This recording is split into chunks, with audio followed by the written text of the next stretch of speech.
My name's Gus. I was an Army infantryman, and I graduated from West Point. I joined the infantry and served from 2004 to 2009.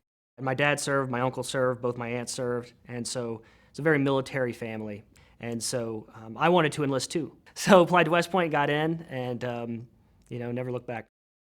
I noticed mental health issues mostly when I got out of the service. And I noticed it in three ways. One way was anger. One way was,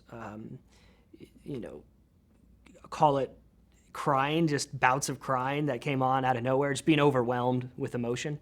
And the third way was nightmares and just having a lot of trouble sleeping. When I got out, the anger manifested in real unhealthy ways. So, I remember people would notice sometimes the anger come up, and I was a little bit too intense, a little bit too aggressive, and they would mention that, that's not, you might need to tone it down a little bit. I didn't have my emotions under control. I didn't have my anger under control.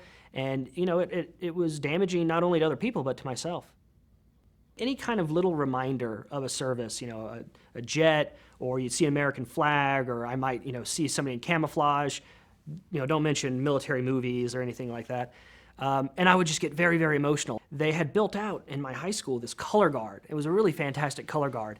And they had, cadets, which were teenagers, right, 14 to 16, 18.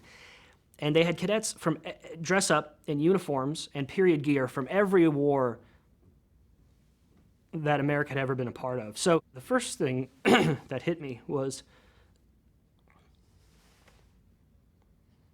how young everyone was. It made me think of all the young people that had given their lives in service to the country since the founding. And just kind of overwhelmed me, as it does obviously today still.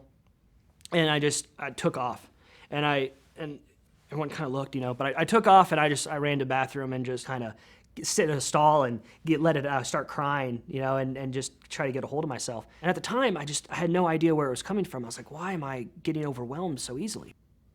I just couldn't sleep. I would sit in bed, and my mind would just be racing. It wouldn't necessarily be military thoughts, but I couldn't sleep. And then when I would fall asleep, I would have nightmares. Most of it was having to go back to Iraq. That was like my main kind of nightmare, like, oh, I'm going to get called back for IRR and have to go back. So those three things, the anger, the being overwhelmed with emotion, and the nightmares, I realized I didn't want to live like that. I spent the next 2 years in kind of this talk therapy with the vet center psychologist. I was telling him just about all my symptoms, with the anger, with the being overwhelmed by crying, emotional crying, not sleeping. And he recommended thinking about meditation. It's helped me get some detachment from the emotions, and it's helped me kind of just be calm. It gives you some distance. You can see the anger coming up, and you don't have to act on it. And then if you think about it and you watch it, it just goes away. When you respond to people with anger, or you respond from a place of anger, you get that back. And so now when I'm trying to,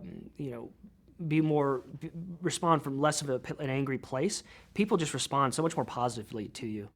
And then if I find myself, hey, I'm having trouble sleeping, or I'm having trouble, I'm getting overwhelmed, or I'm getting angry, what is almost always the case is I haven't meditated enough, I haven't exercised enough, I'm drinking too much. And as soon as I do one of those, it helps. If you're not sleeping, if you're feeling angry, if you're getting overwhelmed with your emotions, then absolutely go to a vet center and talk to somebody, because it's so helpful.